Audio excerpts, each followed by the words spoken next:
هانتوما البنات ما طولتش لكم لا فيديو اللي درت لكم في الاول على الطريقه ديال الاستخدام ديال الكرولر. هذه تتمه ديال لا فيديو. هذه دابا يلاه سالات. حنا كنحلوها. هما المعينات كيفاش تيخرجوا نقيقين.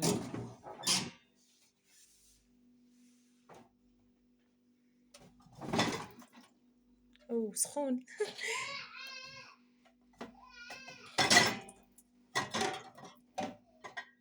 تجمع الماء هنايا.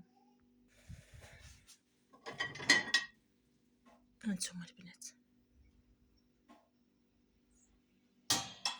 هذا راه شفتوا راه درتو عامر هذا مطراسي باللبن.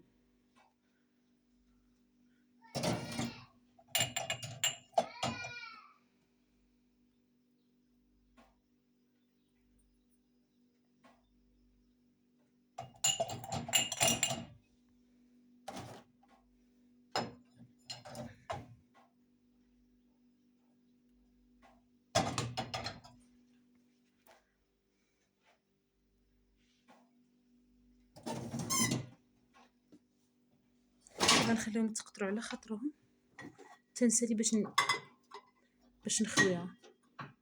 هانتوما حتى الاقلام حتى كلشي راه تغسلوا. ولكن ردوا البال حيت كتغسل بالماء السخون بالماء الطايب باش ما يذوبوش بعدا ما دابوش مزيان. حتى حاجه ما تخوات. دابا نديرهم ليها في التروس ديالها بعدا كنطمئن بلي بلي نقيين. كلشي حتى اللعاب ديالها راه كنديرهم ليها. اللعاب ديالها باش كتلعب الدكتور. هادشي كديرو في اللسان ديالها هي وصاحبتها.